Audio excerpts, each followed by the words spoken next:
Kita ke informasi selanjutnya, saudara. Hujan deras yang mengguyur wilayah Kabupaten Pasuruan, Jawa Timur mengakibatkan atap gedung sekolah dasar ambruk.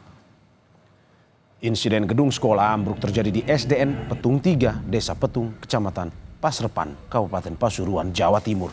Atap 2 ruang kelas ambruk setelah hujan deras mengguyur wilayah ini pada Sabtu malam hingga Minggu dini hari.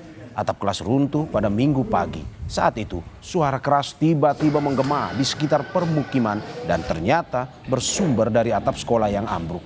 Kejadian ini tidak menyebabkan korban luka maupun meninggal, sebab saat kejadian kegiatan belajar mengajar sedang libur.